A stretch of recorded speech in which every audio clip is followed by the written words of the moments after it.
Hello friends, कैसे हैं आप सब। मैं इस वीडियो में दो स्टॉक डिस्कस करने वाला हूं जो इवन एट दिस पॉइंट जब मार्केट्स अंडर परफॉर्म कर रहे हैं उसके बावजूद काफ़ी अट्रैक्टिव लग रहे हैं। दोनों फंडामेंटली बहुत स्ट्रॉन्ग है। एक जो स्टॉक है वो इंफ्रा सेक्टर से है, दूसरा जो स्टॉक है वो डिफेंस सेक्टर से है। एंड जैसे अपने जानते हैं कि 2023 में स्पेशली बजट आने वाला है, इंफ्रा और डिफेंस पे अच्छा खासा फोकस हो सकता है। काफ़ी सारी टेलविंड्स हैं, तो ये दोनों ही स्टॉक्स काफ़ी आउट परफॉर्म करने के चांसेस रखते हैं। तो चलिए स्टार्ट करते हैं। वीडियो पसंद आए तो please do like, share and subscribe. And अगर आप टेलीग्राम चैनल पे नहीं हैं तो वहाँ भी ज्वाइन कर सकते हैं, वहाँ मैं डेली अपडेट्स डालने की कोशिश करता हूँ। चलिए इसी बात पे वीडियो स्टार्ट करते हैं। सबसे पहले मार्केट्स की बातें। एफ आई आईज आज अगेन नेट सेलर्स थे 1660 करोड़ के। कहीं ना कहीं दो फैक्टर्स हैं जिसकी वजह से एफ आई आईज इतनी तेज़ी से विड्रॉ कर रहे हैं। एक तो ये कि चाइना की इकॉनमी रीओपन हो रही है, जिससे क्या हो रहा है कि एक्सपर्ट्स का मानना है कि चाइना की जो इकॉनमी है या चाइनीज़ इकॉनमी काफ़ी अंडर वैल्यूड है compare to India.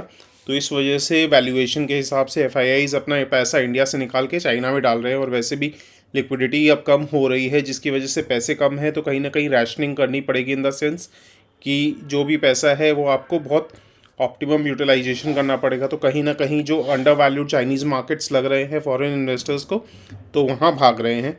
Eight the same time जो सेकंड पॉइंट है बहुत इंपॉर्टेंट है, इंडिया का बजट आने वाला है जल्दी। एंड बजट क्योंकि इलेक्शंस हैं, 9 स्टेट इलेक्शंस हैं इस साल, और नेक्स्ट ईयर लोकसभा इलेक्शंस हैं, तो काफ़ी हाई एक्सपेक्टेशंस है कि पॉपुलिस्ट बजट होगा जिसमें मासेस को सेटिस्फाई करने की कोशिश की जाएगी। काफ़ी सारे सामान फ्री में दिए जाएंगे या ऑफर्स अनाउंस किए जाएंगे, जिससे कहीं ना कहीं मार्केट्स के लिए उतना अट्रैक्टिव नहीं हो सकता ये बजट, जिसकी वजह से एफ आई अपना पैसा विड्रॉ कर रहे हैं। इनफैक्ट मार्केट्स भी इसी वजह से नर्वस हैं। डी आई आईज 2100 करोड़ के नेट बायर्स थे। एडवांस डिक्लाइन रेशियो 0.7 था, ख़राब था। उसके बाद निफ्टी 50.21% डाउन था। Mid cap 0.31% down. Small cap flat बंद हुआ है, और कहीं ना कहीं स्मॉल कैप का प्राइस अर्निंग्स रेशियो देखिए 16.6 को। कहीं ना कहीं मैं इतना कॉन्फिडेंटली बोल सकता हूँ कि it's just a matter of time जब स्मॉल कैप्स फिर से रैली करने लगेंगे। बट एज ऑफ नाउ अभी भी पेन्स हो रही है स्मॉल कैप्स में, बट काफ़ी सारे स्मॉल कैप स्टॉक्स अपना बेस बनाने की कोशिश कर रहे हैं। तो हो सकता है थोड़ा सा और फॉल कर जाएं, बट कहीं ना कहीं जो अच्छे स्मॉल कैप स्टॉक्स हैं वहाँ रिस्क टू रिवॉर्ड रेशियो आपके फेवर में होगा। और वैसे भी अभी इन्फ्लेशन बहुत बड़ा इश्यू हो गया है, और वैसे भी एक पॉइंट आप याद रखिए, इन्फ्लेशन कभी भी एक बार में कम नहीं आ जाएगा। इनफैक्ट चाहे वो फेड हो, आरबीआई हो, जब इंटरेस्ट रेट इंक्रीज़ करने लगे तो ये इन्फ्लेशन को भी कम होने में थोड़ा टाइम लगा।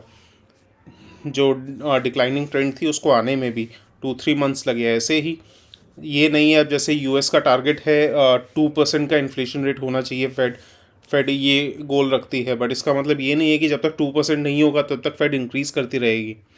अराउंड 4.5 या 5% के आसपास आ जाएगा तो फेड को यकीन हो जाएगा कि हाँ 2% के आसपास भी जल्दी चला जाएगा। और क्योंकि लैग इफेक्ट होता है, जिसकी वजह से क्या है कि फेड अगर आज भी इंटरेस्ट रेट हाइक करना बंद कर देगी तो भी आने वाले 2-3 मंथ्स में भी इन्फ्लेशन कम होता जाएगा, क्योंकि वो लैग है। इसीलिए तो फेड को जब ये लगने लगेगा कि 2.53% के आसपास इन्फ्लेशन पहुंच ही जाएगा, तो उसके बाद रेट स्टेबलाइज हो जाएंगे, और कहीं ना कहीं रिसेशन वाला फैक्टर ज़्यादा इंपॉर्टेंट हो जाएगा, जिससे फेड को आज नहीं तो कल by the end of this year Fed को इंटरेस्ट रेट कट करनी ही पड़ेंगी। उसके बाद यूएस इन्फ्लेशन डेटा आया है जो कहीं ना कहीं जो एक्सपेक्टेशंस थी एकदम उसके अकॉर्डिंग आया है। 0.1% का डिप दिखा है प्राइसेस में from November, but still 6.5% higher है compare to year on year. But still 6.5% काफ़ी डाउन आ गया है, एंड यही एक्सपेक्टेशंस थी। इनफैक्ट एक्सपेक्टेशन से अच्छा भी नहीं आया तो एक्सपेक्टेशन से बुरा भी नहीं आया, जिससे क्या हो रहा है कि मार्केट भी, यूएस मार्केट्स भी काफ़ी ज़्यादा कन्फ्यूज्ड हैं। पहले यूएस फ्यूचर जब डेटा आया इन्फ्लेशन का इंडियन टाइम के हिसाब से 7 बजे आया था, तो यूएस फ्यूचर्स एक बार पॉजिटिवली रिएक्ट किए, फिर नेगेटिव हो गए, फिर वापस पॉजिटिव हो गए, फिर फ्लैट हो गए। ऐसे ही यूएस मार्केट्स खुले तो फ्लैट ओपन हुए, फिर नेगेटिव चले गए, एंड अभी मैं देख रहा हूँ तो पॉजिटिव चल रहा है। तो मार्केट्स को भी समझ में नहीं आ रहा कैसे रिएक्ट करें। अगर SGX निफ्टी देखें तो उसका भी यही हाल है।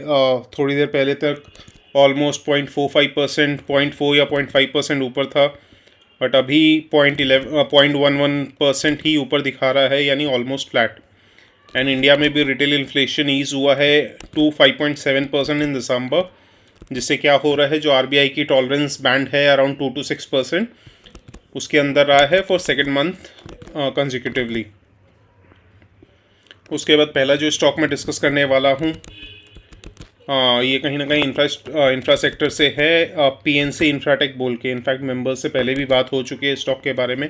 फंडामेंटली काफ़ी स्ट्रॉन्ग स्टॉक है और टेक्निकली भी अपनी स्ट्रेंथ प्रूव कर रहा है। तो पहले जानते हैं ये कंपनी क्या करती है। कंपनी ऑब्वियसली मेनली जो इसका काम है वो रोड इंफ्रास्ट्रक्चर में है, but at the same time दूसरे प्रोजेक्ट्स में भी अब ये धीरे धीरे डाइवर्सिफाई कर रही है, चाहे वो वाटर एंड कैनल प्रोजेक्ट्स हो या अदर काइंड ऑफ प्रोजेक्ट्स हों। इसकी जो ऑर्डर बुक है ऑलमोस्ट 19,000 करोड़ की है, एंड इसका जो मार्केट कैप है अराउंड 8,400 करोड़ के आसपास है। तो बहुत ही स्ट्रॉन्ग ऑर्डर बुक है, ये काफ़ी पॉजिटिव हो जाता है स्टॉक के लिए।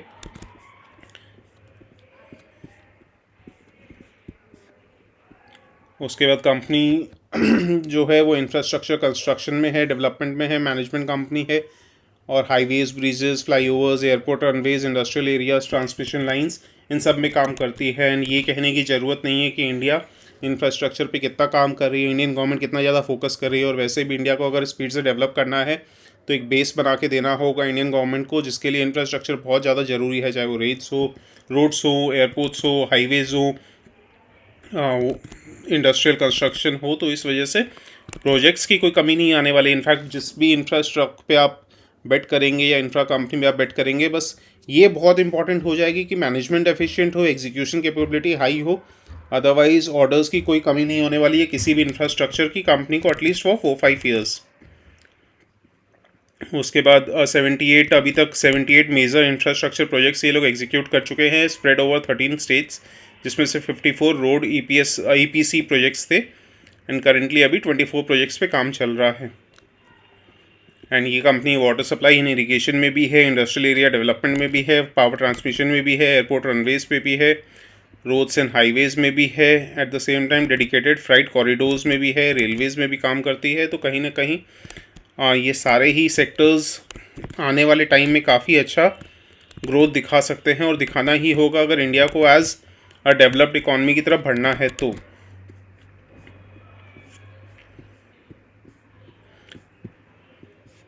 उसके बाद जो क्लाइंट्स हैं ऑब्वियसली डायरेक्टली और इनडायरेक्टली गवर्नमेंट एजेंसीज़ हैं, चाहे वो national highway authority of India हो, राइट्स हो, Uttar Pradesh power corporation limited हो।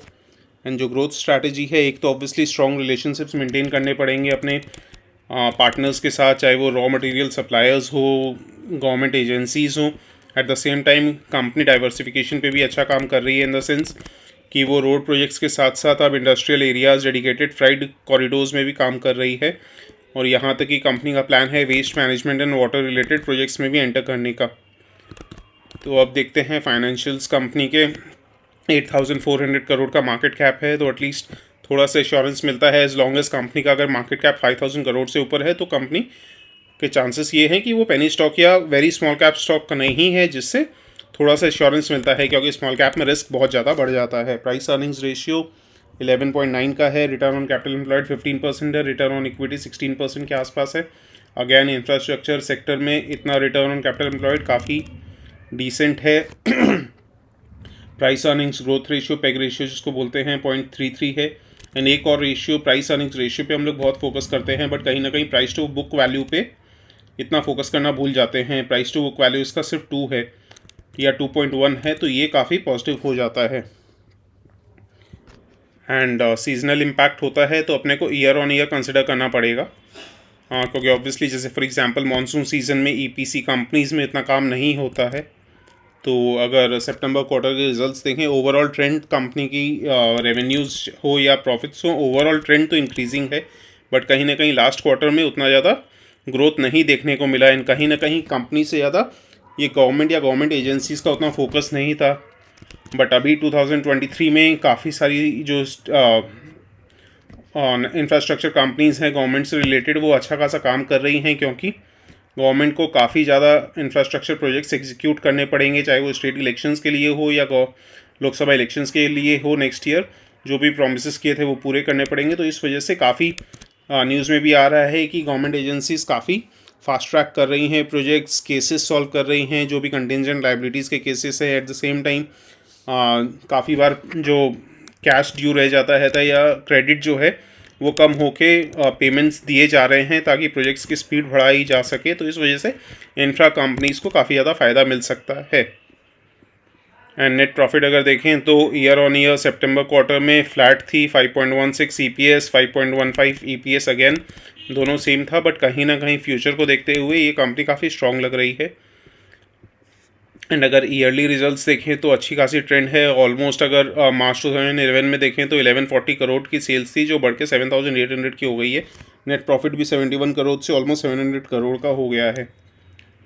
बैलेंस शीट में debt to equity generally higher side पे होता है इंफ्रास्ट्रक्चर कंपनीज़ में, उतनी कोई टेंशन की बात नहीं है।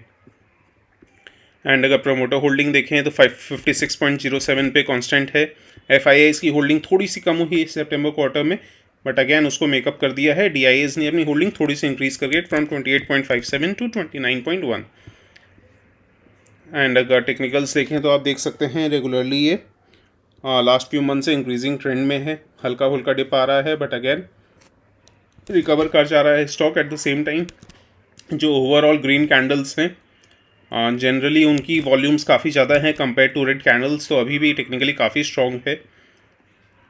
और वैसे भी 2023 में आप डेफिनेटली स्टॉक को कंसिडर कर सकते हैं। मैं खुद भी इस स्टॉक को कंसिडर कर रहा हूँ क्योंकि मेरे पास जो एचजी इंफ्रा शेयर था उसमें मैंने प्रॉफिट बुक कर लिया है। एंड उसको मैं जो मेरा कैपिटल फ्री हुआ है, कहीं ना कहीं अच्छा खासा कैपिटल लगा हुआ था एचजी इंफ्रा में, वो अब मैं इसमें ट्रांसफ़र करने वाला हूँ पीएनसी इंफ्रा में।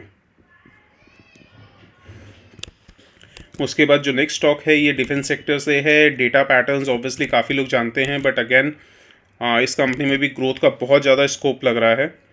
एंड सबसे पहले जो मैनेजमेंट है, जो इनके promoter and chairman and managing director हैं, उनका कहना है कि कंपनी है जो स्टेटेड गाइडेंस ऑफ 25 to 30% जो टॉप लाइन ग्रोथ की गाइडेंस है, टॉप लाइन मतलब रेवेन्यूज़, तो रेवेन्यू ग्रोथ की जो गाइडेंस है 25% to 30% की है, वो एग्जीक्यूट कर लेंगे। तो ये काफ़ी इंपॉर्टेंट हो जाता है क्योंकि रेवेन्यूज़ ग्रो करना ईयर ऑन ईयर 25 to 30% आसान नहीं होता।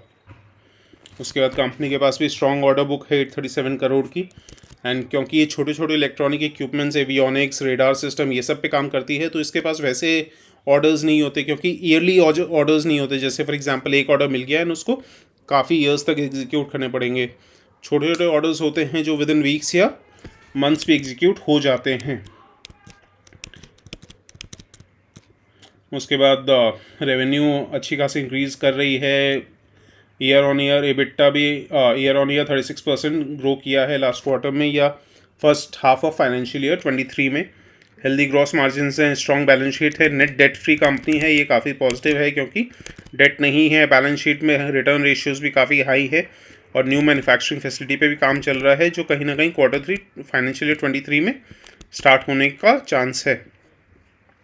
एंड कंपनी अभी लार्जर अपॉर्चुनिटीज़ टारगेट कर रही है रडार सिस्टम्स में, इलेक्ट्रॉनिक वॉरफेयर में, सैटेलाइट बिजनेस में। कहीं ना कहीं आने वाले समय में डिफेंस में रडार सिस्टम्स का बहुत इंपॉर्टेंट रोल रहेगा। इलेक्ट्रॉनिक वॉरफेयर का भी काफ़ी इंपॉर्टेंट रोल रहने वाला है। At the same time satellites भी बहुत इंपॉर्टेंट रोल प्ले करेंगी आने वाले फ्यू ईयर्स में।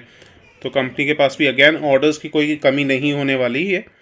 एंड ऑलमोस्ट 2000 से 3000 करोड़ की जो कॉन्ट्रैक्ट्स है नेक्स्ट 3 to 4 ईयर्स में, उसमें कंपनी पार्टिसिपेट करने वाली है। तो एक मेजर चंक कंपनी को ऑर्डर मिल सकता है क्योंकि ये जिस लाइन में ऑपरेट करती है वहाँ बहुत ज़्यादा कंपटीशन है नहीं।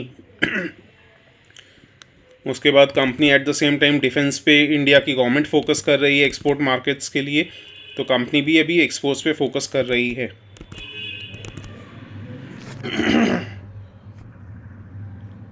एंड जो ऑर्डर इनटेक है 471 करोड़ का, वो कहीं ना कहीं एक्सपेक्टेशन से ज़्यादा था। रडार सिस्टम में ऑलमोस्ट 363 करोड़, इलेक्ट्रॉनिक वॉरफेयर में 30 crore, avionics and avionics basically जो क्या बोलते हैं एयरक्राफ्ट्स वगैरह होते हैं उसमें जो इलेक्ट्रॉनिक इक्विपमेंट लगे होते हैं उसको एवियोनिक्स बोलते हैं। Eight the same time navy में भी जो शिप वगैरह में जो इलेक्ट्रॉनिक इक्विपमेंट यूज़ होते हैं, बहुत सारे कहीं ना कहीं पुर्जे लगे होते हैं, वो जो अलग अलग पुर्जे होते हैं वो ये मैन्युफैक्चर करती है कंपनी।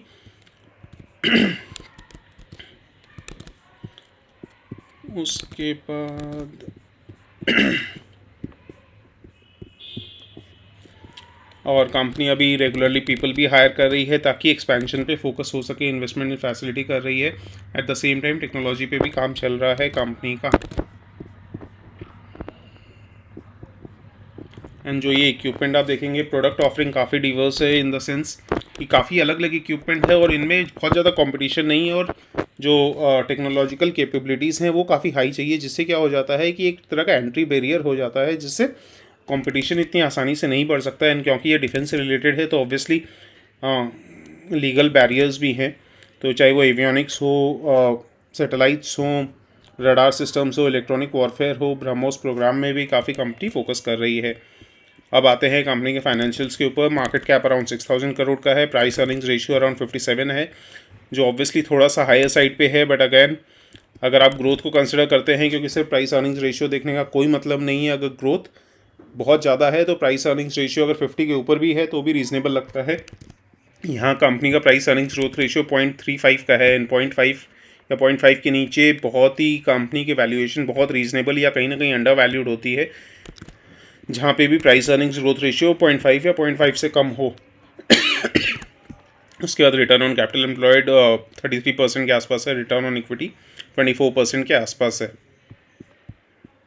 एंड इसमें भी ऑब्वियसली सीजनल इम्पैक्ट है, जैसे फॉर एग्जांपल मार्च क्वार्टर अगर देखेंगे तो हिस्टोरिकली काफ़ी ज़्यादा सेल्स मिलती है। तो ईयर ऑन ईयर अगर कंसिडर करें तो सेल्स जैसे सितंबर 2021 में 59 करोड़ की थी, जो बढ़ के 88 करोड़ की हो गई सितंबर 2022 में। नेट प्रॉफिट भी 13 करोड़ से 21 करोड़ हो गया, ईपीएस भी 2.76 से 4.06 हो गया है। बैलेंस शीट भी ऑब्वियसली काफ़ी स्ट्रॉन्ग है, जैसे पहले ही बात कर चुके हैं, नेट डेट फ्री कंपनी है, तो 581 करोड़ का रिजर्व है, बोरोइंग से 14 करोड़ के दिखा रही है। At the same time cash flow from operating activity भी रेगुलरली इंक्रीज़ हो रहा है, तो सिर्फ नेट प्रॉफिट ही नहीं, ऑपरेटिंग एक्टिविटी से कैश फ्लो भी जनरेट हो रहा है। प्रोमोटर की होल्डिंग कांस्टेंट है, या कहीं ना कहीं लास्ट क्वार्टर में हल्की सी इंक्रीज़ हुई है 0.14%, एंड एफआईआईज़ ने भी अपनी होल्डिंग इंक्रीज़ की है लास्ट क्वार्टर में, एंड डीआईआईज़ ने भी, ये काफ़ी पॉजिटिव हो जाता है। एंड टेक्निकली अगर देखें तो एक बार काफ़ी वीक हो गया था शेयर, बट कहीं ना कहीं जो 200 एक्सपोनेंशियल मूविंग एवरेज है वहाँ से इसने सपोर्ट लिया, एंड उसके बाद से बाउंस बैक कर रहा है, एंड अभी 1160 के आसपास थोड़ा सा कंसोलिडेट कर रहा है। यहाँ से चांसेस है कि ऊपर की तरफ निकल जाएगा, क्योंकि बजट आने वाला है, एंड बजट में डिफेंस के लिए काफ़ी पॉजिटिव हो सकता है। At the same time defence sector की जो कंपनीज हैं उनमें रेगुलरली न्यूज़ आ रही है कि इस कंपनी को ये ऑर्डर मिला, उस कंपनी को ये ऑर्डर मिला, तो इसकी वजह से भी स्टॉक प्राइसेस पे पॉजिटिव असर हो रहा है। तो कहीं ना कहीं डिफेंस सेक्टर से ये स्टॉक काफ़ी इंपॉर्टेंट है और काफ़ी अट्रैक्टिव लग रहा है, बट अगैन आपको अपने एनालिसिस खुद करनी है या फिर फाइनेंशियल एडवाइजर से कंसल्ट करना है किसी भी स्टॉक में इन्वेस्ट करने से पहले। चलिए, thank you so much for watching this video, मिलते हैं नेक्स्ट वीडियो में।